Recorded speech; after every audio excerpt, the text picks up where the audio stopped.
की जय भवानी, छत्रपती शिवाजी महाराज की। जमलेल्या माझ्या तमाम बंधू आणि भगिनींनो, ग्लोबल बंधू आणि भगिनींनो, म्हणजे कन्फ्युजनच नाहीये माझ्या विजनचा, तुम्हाला लक्षात असेल।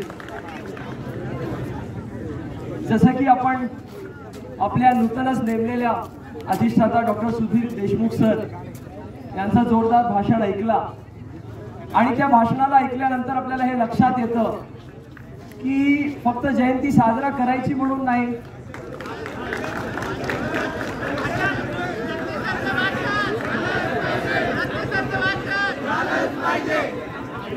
जगदीश सर प्लीज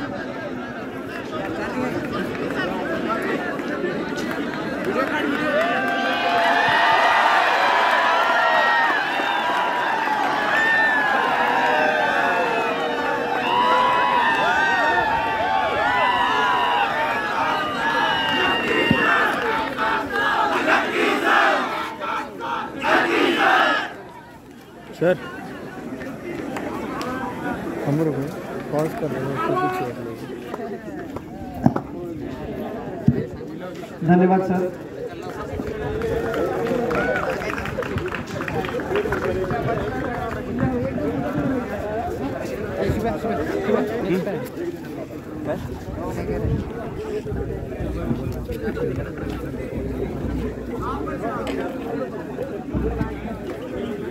बोलायचं शिवाजी महाराज की जय। तर जसं आपण आपल्याला डॉक्टर सुधीर देशमुख सर, आपले जे नूतनतम नेमलेले डीन सर आहेत, त्यांचा आणि त्यांच्या भाषणाचा लाभ भेटला आणि त्यांनी आपल्याला सांगितलं की शिवजयंती केवळ एक उत्सव म्हणून न साजरा करता महाराजांच्या गुणांचा आपण कसा आत्मसात केला पाहिजे आणि कर्मयोगी राहण्यापासून ते चांगले मित्र घडवण्यापर्यंत त्यांच्या आयुष्यातून आपण प्रत्येक गोष्ट कशी शिकू शकतो। आणि त्याच्यामध्ये मला काही जोडावं असं वाटतं की ते माझ्यासाठी सुरुवात करून जाते। तर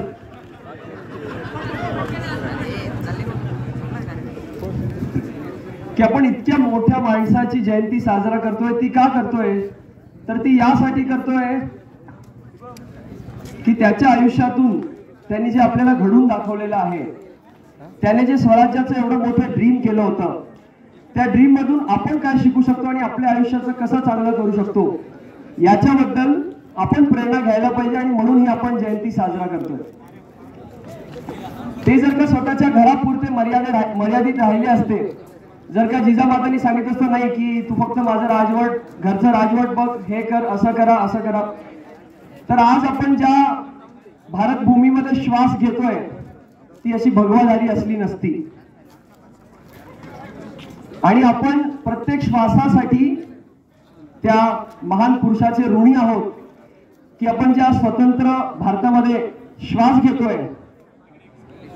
इंग्रज तर नंतर आले, पण त्याच्या आधी आपल्यावरती खूप आक्रमण आणि अतिक्रमण झालेले, आणि या भारतामध्ये आपण श्वास घेतोय ते फक्त त्या माणसाच्या अनंत कृपेमुळे आणि अनंत दीर्घ दृष्टीमुळे।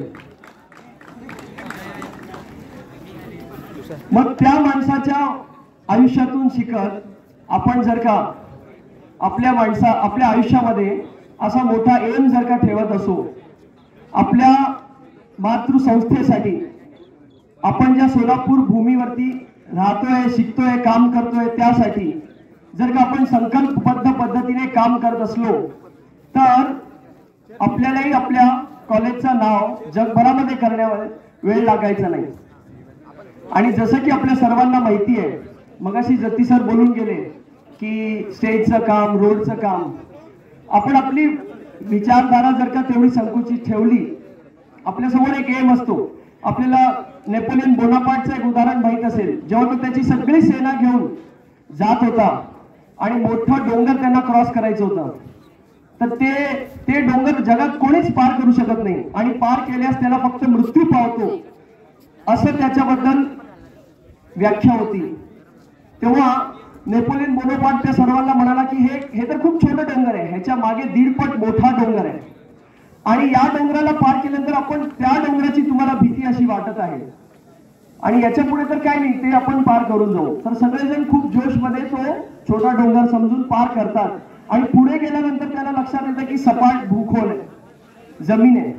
सांगायचा हेतू असा आहे की त्यांनी एक विजन दाखवलं आणि त्या विजन मध्ये कॉन्फिडन्स होता आणि त्या कॉन्फिडन्समुळे ते सगळेजण ते मोठे डोंगर पार करून गेले, ज्याला जगामध्ये अशक्य असं सांगितलं जात होतं. त्याचप्रमाणे when we imagine the impossible becomes possible. मग छोट्या छोट्या गोष्टींबद्दल आपण विचार करत जर का एम ठेवला तर तिथपर्यंत पोहोचणारच नाही. तर जसं की आपल्या सर्वांना माहिती आहे की आपण आपल्या कॉलेजचा हीरक महोत्सव साजरा करतोय, पॉइंट आणि त्या हीरक महोत्सवामध्ये आपण मे महिन्यामध्ये असा फेस्ट करतोय जो जगाच्या आजच्या पर्यंतच्या इतिहासामध्ये कुठल्याही मेडिकल कॉलेजने केलेलं नाहीये. जेव्हा आपण या पद्धतीचं इम्पॉसिबल कार्य आपल्या हातात घेतो, ध्येय धारतो आणि शिवरायांकडून प्रेरणा घेऊन आपण हे बघतो की असे जीवाभावाचे त्यांचे सवंगडी होते जे एका बोलण्यावरती आयुष्य देत होते. आपल्याला तर फक्त वेळ द्यायचा आहे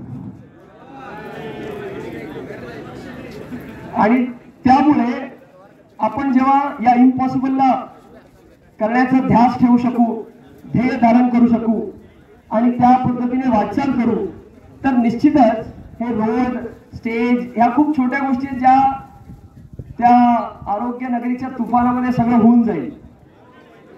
आणि म्हणजे असंच हवेत न बोलता ऑन पेपर या गोष्टी आहेत की आपल्याला ज्या गोष्टी अपेक्षित आहे हॉस्टेलसाठी त्या सगळ्या गोष्टी हळूहळू table by table, office by office मान्य होत आणि आपण विचार करू शकत नाही इतक्या मोठ्या प्रमाणावर ते काम होत आहे.